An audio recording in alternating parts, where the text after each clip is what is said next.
Bonjour à tous. Dieu est l'auteur de la vie. Intéressant ce point essentiel.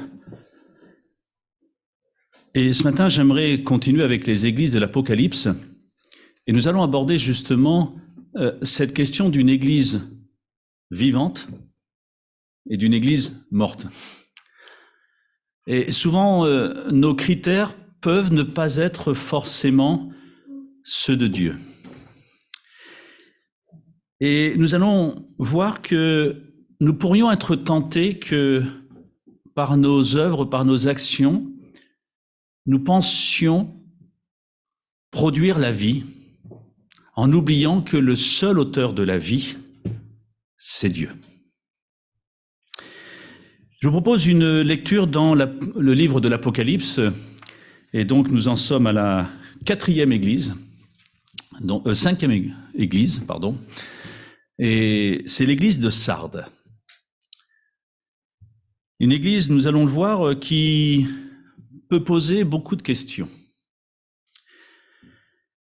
Apocalypse chapitre 3, et nous allons lire donc les 6 premiers versets.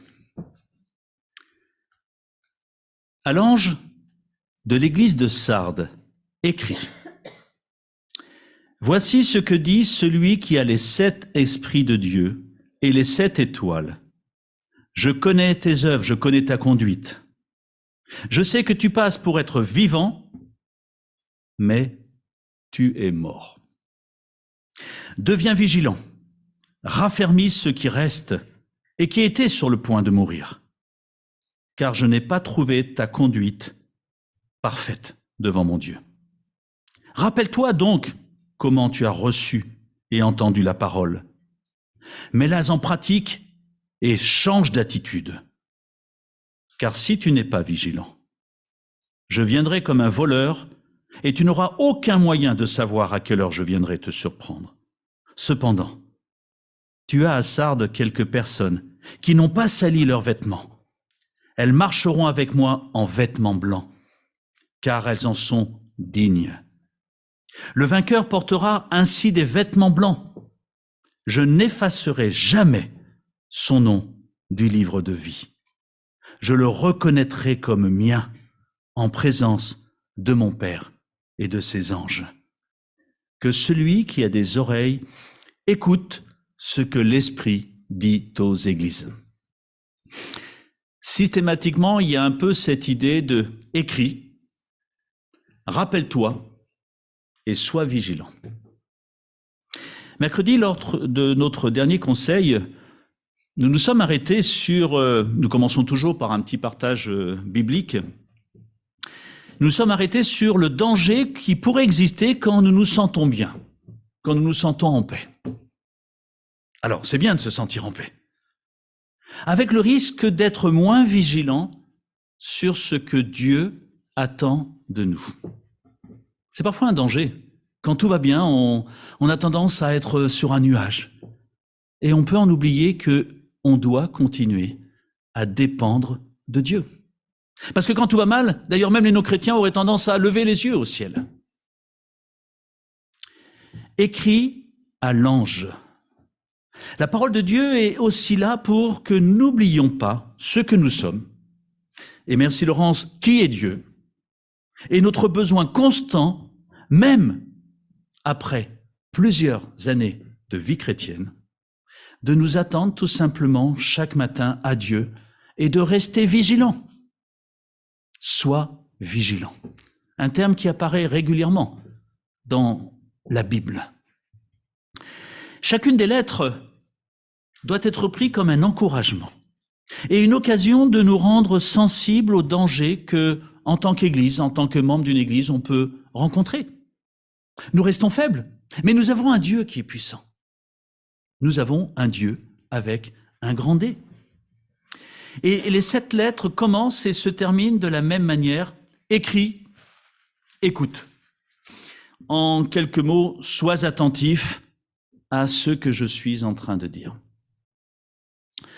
Chaque message, et chaque fois qu'on lit la Bible, je dirais que le plus important n'est pas forcément la qualité avec laquelle je vais apporter ce message, même si j'espère qu'il ne va pas vous décevoir dans ce sens, mais le plus important, c'est de savoir comment j'écoute ce que Dieu dit. Parce que c'est ça qui est intéressant. Qu'est-ce que je peux encore apprendre de Dieu et en quoi je peux être encore plus vigilant de ce que Dieu attend de moi. On a pu le remarquer avec toutes ces lettres. Pardon. Dieu connaît nos œuvres. Et en cela, les œuvres peuvent être bonnes. Les œuvres sont importantes. Une église peut être aussi un ensemble d'activités et d'œuvres. Mais nous pouvons remarquer que Dieu ne les analyse pas de la même manière que nous. Dieu regarde au cœur. Pourquoi tu fais cela? Quelle est ton intention? Pour qui tu le fais?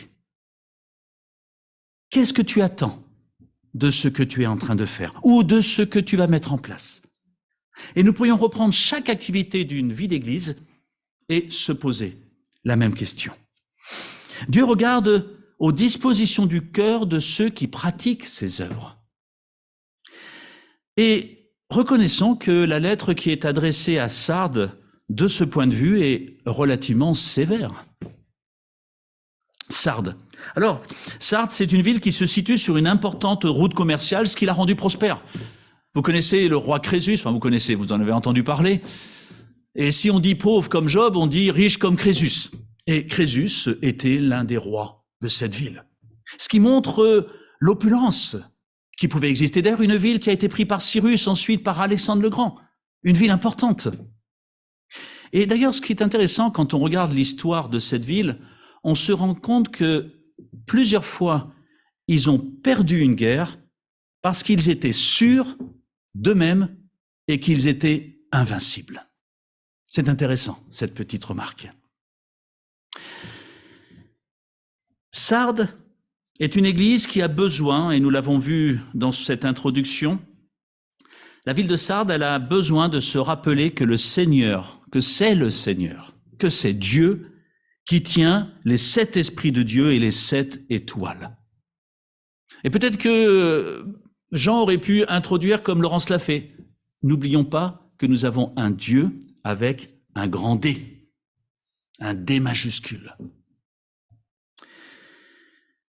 C'est celui qui tient les 7 esprits de Dieu et les 7 étoiles. Nous savons que les 7 étoiles, la Bible nous le dit, c'est les anges représentants de ces églises. Nous n'avons pas beaucoup plus d'informations, mais il s'adresse à ceux qui représentent l'église.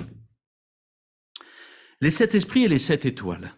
L'Esprit de Dieu dans sa plénitude. Dieu est suffisant et tout-puissant pour conduire d'une manière efficace son église.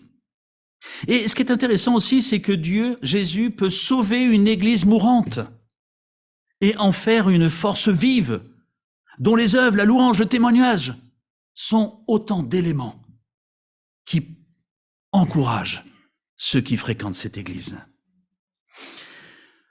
N'oublions pas qu'à travers ces 7 églises, qui représentent en fait la totalité des églises et qui, d'une certaine manière, s'adressent à nous, Église protestante évangélique d'Annemasse. Ces églises représentent ce que Dieu attend d'une église, mais aussi les dangers que peut traverser une église. Et ce qui est remarquable, et c'est cela qu'il faut surtout voir, c'est qu'on a un Dieu qui aime son église et qui veut le meilleur pour son église. Et jusqu'au point de ne pas accepter qu'une église puisse aller mal. Et ça, c'est encourageant parce que ce n'est jamais perdu pour une église. Alors, je ne suis pas en train de dire que notre église, elle est morte et qu'elle est comme ça. J'ose espérer que non. Mais soyons vigilants. Il connaît nos œuvres. Jésus regarde ce que l'on fait. Jésus s'intéresse à tout ce qui se fait, tout ce qui se vit dans une église, parce qu'elles sont importantes. Mais pourquoi vous faites ceci? Quel est le but derrière? Est-ce que je suis encore présent dans chaque domaine d'activité de votre église? Est-ce que j'ai ma place? C'est important, c'est dur. Alors comme dans chaque église, il y a, vous savez, la notion de éloge, reproche, encouragement. Alors, la notion d'éloge va aller très vite, parce qu'il n'y en a pas. Alors, il n'y en a pas tout à fait. Il y a quand même une approbation de la part des hommes. Tu passes pour être vivante. Ça veut dire que sur, excusez-moi de parler ainsi, sur la place du marché évangélique de l'époque, cette église Sardes est une église, waouh, une église vivante. Mais Dieu a une autre vision des choses. Simplement, Sardes est une église qui a une bonne réputation devant les hommes. Et là, c'est la douche froide, nous dit le verset 1. Tu passes pour être vivante, mais tu es morte. C'est dur, ce que dit Dieu. Mais s'il le dit là, c'est pas simplement de dire « Allez, il y en a marre, à la prochaine église, je veux plus de vous. » Non, c'est reprenez-vous, faites attention. Ce n'est pas perdu. Ce n'est pas perdu. On peut, dans notre vie chrétienne, avoir des passages plus compliqués, où nous pouvons chuter. Mais ce qui est remarquable, parce que Dieu nous aime, c'est qu'il tient à nous relever et à nous refaire partir. L'église de Sardes s'est fait un nom. Elle était bien vue dans la ville, dans le voisinage. Elle est connue pour sa vitalité. Et puis, notons-le, il n'y a pas de fausse doctrine. Une église vivante au regard de ses activités avec d'excellents projets. Et pourtant, cela pourrait nous reprendre quand nous essayons, humainement parlant, de considérer certaines églises comme soit étant mortes ou vivantes. Ah, quelle belle louange! Quel bon enseignement! Oh, quelle vitalité! Et je me réjouis de ce que nous vivons dans cette église, au niveau de la louange, au niveau de l'école du dimanche, au niveau de tant d'activités. Gloire à Dieu, merci. Mais nous devons toujours ne pas oublier de nous poser cette question, est-ce que ce qui se voit correspond à ce que voit Dieu? Parce que Dieu considère cette église comme un cimetière spirituel. Waouh! Un cimetière spirituel. Elle est morte. Et il dit, je n'ai pas trouvé tes œuvres parfaites devant mon Dieu. Dieu attend un niveau de perfection humain où il attend que soit rempli pleinement le pourquoi de ces activités pour lesquelles il a voulu l'Église. C'est lui qui est à l'origine de l'Église. C'est-à-dire des œuvres qui correspondent aux exigences de Dieu. Alors on pourrait dire, oh là là, la barre elle est haute, là on ne peut pas suivre. Pas tout à fait, pas tout à fait. Parce que comme cela a été rappelé, Dieu s'occupe bien plus qu'on ne le pense de ce que nous faisons pour lui, à condition de lui laisser la place.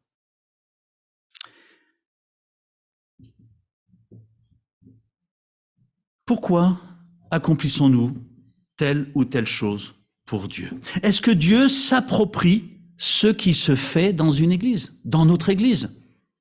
Est-ce qu'il se réjouit?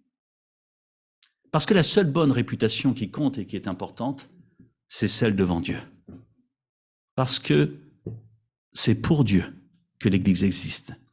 Et c'est parce qu'il a un but pour cette Église. Il veut faire quelque chose de beau pour cette Église. Cette distinction, elle est importante. Parce que c'est vrai que si nous avons des responsabilités envers les autres, la responsabilité la plus grande est celle que nous avons devant Dieu. Et je peux vous dire qu'en préparant ce message, je me suis plusieurs fois, alors vous allez me dire, tu devrais le faire tout le temps, mais plusieurs fois remis devant Dieu de dire, Seigneur, mais en fait, voilà moi ce que j'aimerais dire. Mais est-ce bien ce que toi tu as envie de dire? Et puis, vous savez, souvent quand on entend un message ou quand on entend quelque chose, on se dit, ah, ça c'est bien, c'est dommage qu'un tel soit pas là. Ça aurait été bien là pour telle personne.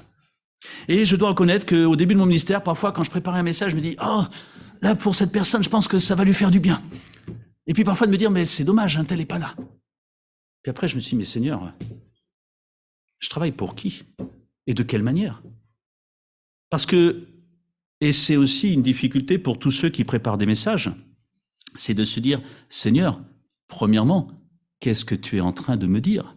Et qu'est-ce que je peux retirer de ce que je suis en train d'entendre ou de ce que je suis en train de préparer? Parce que la première question à se poser n'est pas qu'est-ce que les hommes attendent de moi, mais qu'est-ce que Dieu attend de moi?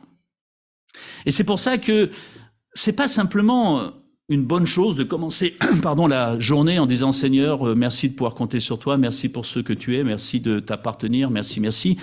C'est important. Mais aussi de se dire Seigneur, qu'est-ce que tu as prévu pour moi aujourd'hui? Qu'est-ce que tu attends de moi? Et en cela, il est nécessaire de commencer la journée en se présentant devant lui. Qu'est-ce que tu veux? Qu'est-ce que tu attends? Parce que si nous avons des responsabilités devant les autres, la plus grande est celle devant Dieu, et n'oublions jamais que c'est devant lui et devant lui seul qu'un jour nous devrons rendre des comptes. Mais nous pourrons alors aussi compter sur son amour. Et c'est pour ça que la suite est importante. Dieu regarde au cœur et connaît nos pensées et nos intentions. Il sait ce qui est vrai, il sait ce qui est authentique dans ce que nous faisons. Alors là, nous possédons aussi un indice sur la mort spirituelle de Sardes, puisqu'il parle des personnes qui n'ont pas sali leurs vêtements. Ça veut dire que ce sont des personnes, celles à qui Dieu s'adresse au départ, qui ont souillé leurs vêtements. C'est-à-dire qu'ils ont reçu un habit nouveau, ils se sont convertis, ils ont marché avec Dieu, mais à un moment, ils sont retombés dans le compromis. Ils ont peut-être tout simplement continué à vivre leur vie chrétienne par habitude, en oubliant que Dieu était celui qui était là, et que Dieu, c'est celui qui a un grand D, celui vers qui je dois me confier constamment. Il y a un danger quand on se sent bien ou quand on est chrétien depuis tant d'années, on a l'impression de connaître tout dans la Bible, ou presque tout, de ne plus être à l'écoute comme on devrait de la part de Dieu. Et croyez-moi, c'est un danger pour beaucoup de responsables ou d'anciens hommes de Dieu qui, parfois, quand on entend quelque chose, on a l'impression de dire « Ah oui, je connais ce verset, j'ai même prêché dessus ». Et ça, c'est un danger, parce que je n'écoute plus ce que Dieu veut peut-être me dire. Et moi, je suis interpellé, parfois, de retomber sur un verset que j'ai peut-être lu une vingtaine de fois, et à la 21e fois, il met le doigt sur quelque chose. Il me parle, il m'encourage, il me fortifie. C'est une parole vivante, la parole de Dieu. Cette mort, c'est donc une souillure. C'est-à-dire que l'extérieur ne correspond pas, à l'intérieur. Il y a une différence. Ces membres appartenaient au Christ de nom, mais pas de cœur. Et l'authenticité, elle est un point essentiel d'une Église véritable. L'Église doit non seulement avoir la réputation d'être vivante, mais elle doit être en vie. Ça ne suffit pas de dire « Oh, toi, t'es vivant », mais si t'es pas en vie, à quoi cela sert? Je vais même peut-être plus loin. Il vaut mieux peut-être qu'une Église apparaisse comme étant morte, mais qu'elle vive aux yeux de Dieu. Alors l'idéal, c'est d'apparaître vivante et de vivre, bien sûr. La Bible insiste sur le fait que l'aspect extérieur doit correspondre à la réalité intérieure. Et là, on a le choix, que ce soit dans l'Ancien ou dans le Nouveau Testament, de versets où Dieu nous dit « attention ». Et même va jusqu'à reprendre certains chefs religieux. Ça peut nous poser question. C'est d'ailleurs l'un des reproches les plus récurrents dans la Bible. Et Dieu est sévère. Hypocrite, il emploie. Alors j'ai pris un verset de l'Ancien et un verset du Nouveau. J'avais l'embarras du choix. Ce peuple se tourne vers moi, mais ce n'est qu'en parole. Il me rend hommage, mais c'est du bout des lèvres. Car au fond de son cœur, il est bien loin de moi. Ésaïe chapitre 29, verset 13. Peut-être un peuple sincère, mais il a oublié de commencer sa journée avec Dieu. Et puis un texte du Nouveau Testament dans Matthieu. Malheur à vous, spécialistes de la loi et pharisiens hypocrites. Vous êtes comme ces tombeaux bien crépis de blanc qui sont beaux au dehors, mais à l'intérieur il y a caussement de cadavres et pourriture. Vous de même, à l'extérieur, vous paraissez juste aux yeux des hommes, mais à l'intérieur, il n'y a qu'hypocrisie et désobéissance à Dieu. Waouh, il est dur. Moi, j'oserais pas parler comme ça. Et pourtant, Dieu met en garde. Parce que ce qu'il veut proposer à son Église, à son peuple, c'est quelque chose de beau Et le danger, effectivement, d'être moins vigilant existe. La notoriété sans l'authenticité, l'aspect extérieur sans l'intégrité intérieure. L'hypocrisie consiste à faire semblant, c'est le « faisons comme si » de la religion. Allez. Elle peut s'infiltrer dans la vie d'une église à travers tant d'activités. Alors que notre esprit est ailleurs et que notre cœur est loin de Dieu, un manque d'authenticité. C'est quelque chose qui peut arriver quand on a tendance à passer de moins en moins de temps avec Dieu. Je connais trop de personnes qui ont délaissé légèrement, un petit peu plus, un peu, beaucoup, passionnément à la folie, l'Église ou leur relation avec Dieu, et qui à un moment sont tombés. Et le danger peut nous arriver tous. Vous savez, je me suis fait comme ligne à conduire de me dire « Ne crois jamais, Pascal, que tu es à l'abri de ce que d'autres vivent et tombent. » Parce que le jour où tu te crois à l'abri, peut-être que là tu es réellement en danger. Et c'est en étant vigilant, alors je ne suis pas devenu parfait encore, mais j'espérais qu'avec Dieu on tend tous vers le haut, mais en étant vigilant, on fait attention. Et surtout, on se rappelle que sans Dieu, je ne suis pas grand-chose, mais qu'avec Dieu, je suis victorieux. Et ça, j'ai besoin de me le rappeler. Mais avec Dieu uniquement. Et là, il y a un appel, un remède, j'aurais envie de dire. Et il adresse, Christ, on le voit dans les versets 2 et 3, une série d'ordres. Sois vigilant, affermis le reste, rappelle-toi et repens-toi. Et je trouve cela très intéressant. Sois vigilant. Alors là, n'oublions pas qu'il s'adresse à une église qu'il considère comme étant quasiment morte. Mais s'il dit sois vigilant, c'est que ce n'est pas trop tard. Et avec Christ, avec Dieu, ce n'est jamais trop tard. Il suffit, moi, de me dire Seigneur. Et Dieu me tend toujours cette main. Et ça m'a toujours été pour moi incroyable de me dire, ce Dieu d'amour, quoi que j'ai fait, il a toujours cette main tendue vers moi, parce que son but, c'est qu'aucun ne se perde, et que tous puissent profiter des bénédictions qui se renouvellent chaque matin. Et il parle de ce reste qui subsiste. Une réalité, ce reste présente tout au long de l'histoire biblique. Ésaïe chapitre 1 encore, « Si l'Éternel, le Seigneur des armées célestes, ne nous avait pas laissé un faible reste, nous ressemblerions à Sodome et nous serions comme Gomorrhe. » Oh, Dieu n'a pas besoin de beaucoup, simplement de personnes qui, d'un seul coup, disent « Seigneur, nous nous égarons. Sauve-nous, relève-nous, aide-nous, reprends ta place. » Et c'est toute l'histoire d'Israël de l'Ancien Testament. Un peuple qui se rapproche de Dieu et dans leur confiance oublie de se présenter devant Dieu et retombe dans leur travers. Et ils se relèvent et Dieu est toujours là pour les accompagner et les relever. Il n'a jamais fait défaut. Et aujourd'hui, puisque Dieu n'a pas changé, il ne fera jamais défaut chaque fois que j'aurai envie de rebondir avec lui.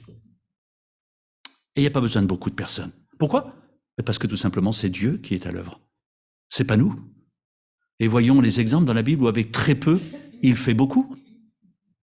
Rappelle-toi donc comment tu as reçu et entendu la parole. Très intéressant cette phrase. Primordiale cette phrase. Essentielle cette phrase. Rappelle-toi comment tu as reçu et entendu la parole. Se rappeler d'où je viens et se rappeler de ce que je suis devenu par la grâce de Dieu, par ce qu'il a accompli sur cette croix. Il m'a libéré de mon péché. Il a fait de moi une nouvelle créature. Et parfois on peut oublier parce que je vais bien. Je suis présent tous les dimanches matins à l'église. Mais est-ce que je me rappelle ce que je lui dois? Cet amour incroyable qu'il a pour moi, qu'il manifeste jour après jour. Tu as reçu. Ça veut dire qu'à un moment, tu as décidé. Et moi, j'ai pas oublié ton engagement. Parce que moi, je t'aime et quand tu m'as dit, je compte sur toi, moi, je suis là. Mais pourquoi tu oublies de compter sur moi? Entendu la parole. Tu te rappelles tout ce que je te dis dans ta parole. Et c'est pas des reproches, c'est viens vers moi. J'ai tant de choses à te donner. je veux faire de toi l'héritier du grand roi. Oui, c'est pas facile, mais justement, je vais t'accompagner. Et là, on arrive à ce dernier point, la porte d'entrée est et restera toujours la repentance. Reconnaître que je me suis trompé. Reconnaître que je suis faible, mais reconnaître que l'amour de Dieu me permet de vivre cette grâce, d'être constamment un pécheur sauvé par grâce, et de rebondir, et de repartir. La repentance n'est pas une humiliation humiliante, elle est une humiliation constructive, parce qu'elle me fait sortir d'une prison dans laquelle je n'arrive pas à surnager. Et en me repentant, je pose tout simplement ce fardeau qui est trop lourd pour moi à porter, mais que je pose au pied de la croix et que Dieu prend, parce qu'il est mort pour cela. Waouh, quelle libération, quelle délivrance. Je me sens léger. Je l'ai vécu parfois au début de mon engagement avec Dieu, et je peux continuer à le vivre constamment. La porte d'entrée qu'est la repentance est une porte d'entrée extraordinaire. Il dit, attention, la réponse, elle est entre tes mains. Verset 3. Parce qu'un jour, je vais venir. Et tu ne sais pas quand est-ce que je vais venir. Alors sois prêt, sois vigilant. Parce que moi, je t'aime. Parce que quand je viens, j'ai envie de te prendre avec moi. J'ai envie de partir pour l'éternité avec toi. Parce que là-haut au ciel, tu n'imagines pas comment ce sera bien. Ce sera super. Ce sera formidable. Il n'y aura que de l'amour, plus de difficultés, plus de souffrance. Et c'est là qu'il fait cette promesse remarquable au verset 5, en parlant d'un vêtement blanc et le livre de Dieu. Quand j'étais jeune, il y a un chant qu'on chantait, mais tout le temps, c'est un vêtement blanc. Voilà. Peut-être que certains connaissent, mais... Et puis il y avait de la joie quand on chantait ça. Est-ce qu'on est conscient de ce vêtement blanc que Dieu veut me donner? Le vainqueur portera des vêtements blancs parce qu'ils en sont dignes. Alors on pourrait dire, mais je ne suis pas digne d'être sauvé. Tu n'étais peut-être pas digne d'être sauvé, mais par grâce, moi je t'ai sauvé parce que je t'aime. Et maintenant je te vois comme quelqu'un de digne de porter un vêtement blanc. Parce que je te vois tel que Jésus est mort sur la croix pour toi, qui t'a délivré de ton péché. Vous imaginez que Dieu nous voit autrement que parfois ce que nous voyons, ou bien souvent comment nous voyons les autres. Un vêtement blanc. Alors effectivement, certains avaient sali leurs vêtements, mais Dieu est celui qui à chaque instant peut nous purifier de tous nos péchés et nous revêtir dignement d'un vêtement blanc. Et c'est comme ça que Dieu nous voit et qu'il veut nous voir. Et il a toujours, j'aurais envie de dire, ce manteau, vous savez, comme le père qui attend son fils qui revient et qui lui enlève ce sale manteau et qui lui en met un nouveau. C'est ça que Dieu fait. La repentance nous permet de changer d'homme. Et puis, je n'effacerai jamais son nom du livre de vie. Je le reconnaîtrai comme mien, m'appartenant, en présence de mon Père et de ses anges. Dieu possède un registre au ciel sur lequel sont inscrits les noms de ses enfants. Et c'est Jésus qui tient ce livre. C'est à lui qui lui appartient, le Père, Dieu. Et un jour, ce livre sera ouvert, et quand ils diront les prénoms, Pascal. Alors, je ne vais pas m'aventurer à donner des prénoms ici, parce que je risque d'en oublier, et j'ose espérer que nous avons tous notre nom. Et quand il dira notre nom, ça va dire, entre dans la joie de ton maître pour l'éternité. Oh, wow, extraordinaire. Je me réjouis un jour de vivre cela. Même s'il y a plein de points d'interrogation que je me pose sur ce que sera le ciel, mais j'ai envie de le découvrir avec Dieu. Pour terminer, reconnaissons que tout ce que nous faisons doit être une expression d'amour pour Dieu et non un spectacle. L'Église n'est pas un spectacle. Elle est une expression de notre amour pour Dieu en reconnaissance d'un amour bien plus grand que Dieu a pour nous. Le danger d'une Église vivante, c'est de mourir. Ouais, en cela, je n'apprends pas grand-chose. Mais Dieu peut nous en protéger à condition d'être vigilants dans ce que Dieu nous dit. Écoute ce que je suis en train de te dire, parce que je t'aime. Quand un père parle à ses enfants et qu'il lui demande quelque chose, c'est parce qu'il sait que c'est bon pour lui et qu'il a peur que cet enfant en désobéissance se fasse mal ou soit triste ou malheureux. Le Saint-Esprit veut transformer toute œuvre accomplie dans l'Église en une œuvre bonne et agréable pour Dieu. à condition simplement qu'il puisse nous accompagner dans ce que nous mettons en place, mais nous accompagner en prenant le leadership. Je sais, tu veux faire ça pour moi? Ok, mais voilà comment on va le faire ensemble. Pour le bien de l'Église et pour ma joie, nous dit Dieu. Une bonne réputation, c'est bien, mais le plus important, c'est que notre nom soit inscrit dans le livre de vie et de porter un vêtement blanc. Vous savez, on peut faire plein de choses et on est dans une société où l'activisme est important, le faire plutôt que être. Mais il y a un verset, Luc chapitre 10, verset 20, où les disciples reviennent, « Waouh, Jésus, si tu as vu tout ce qu'on a fait, regarde, même les démons nous obéissent, mais c'est incroyable tout ce qu'on fait. » Et Jésus leur dit, « C'est super ce que vous faites, oh, vraiment je suis content. » Non, il ne dit pas ça. Toutefois, ce qui doit vous réjouir, ce n'est pas de voir que les esprits mauvais vous sont soumis, mais de savoir que vos noms sont inscrits dans le livre dans le ciel, la version que j'ai. La grâce de Dieu qui nous permet d'avoir notre nom inscrit dans le livre de vie par son sacrifice accompli sur la croix. Alors nous ne savons pas comment Sardes, comme les autres églises, ont réagi face aux lettres qu'elles ont reçues. Parce que c'est pas notre problème. Même si nous, on aime bien connaître les choses. J'ai horreur des films où je passe 1h30, 2 heures et où il n'y a pas de fin. Et là, on aimerait aussi connaître. Mais ce qui est important, c'est qu'à travers ce que Dieu nous dit, qu'est-ce que tu retiens? Qu'est-ce que dans ces lettres, qu'est-ce qui dans ces lettres pourrait nous interpeller en tant qu'Église protestante évangélique d'Annemasse, aimée de Dieu et au bénéfice de sa grâce? Parce que nous avons un Dieu avec un grand D. Et quel privilège de faire partie de son Église. Alors, voulons être une Église vivante aux yeux de Dieu? Mettons-nous à genoux et prions Dieu le Père, qui aime tellement nous entendre. Je vais terminer par la prière. Seigneur notre Dieu, nous te remercions parce que aucune Église, aucun de nous qui sommes ici présents ne méritions de faire partie de ta famille. Mais dans ta grâce, tu nous as sauvés. Tu nous as aimés et tu continues de nous aimer, au point de vouloir aussi continuer à nous diriger dans notre vie d'Église, dans notre vie personnelle, dans notre vie de tous les jours. Et en cela, tu aimes commencer la journée par nous parler, par nous entendre. Seigneur, que nous soyons vigilants et qu'à aucun moment nous n'oublions de nous présenter devant toi pour t'exprimer notre reconnaissance de faire partie de ta famille, mais aussi pour nous attendre à toi dans ce que tu as déjà organisé, prévu pour la journée qui va suivre, pour la semaine qui va suivre. Seigneur, bénis notre Église et que notre Église soit à ton écoute dans ce que tu as prévu pour elle. Qu'elle soit vivante à tes yeux, Seigneur, et conduis-nous dans ta vérité. Et merci pour l'amour que tu portes à cette Église. Amen.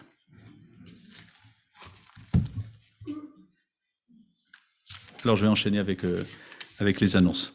Voilà.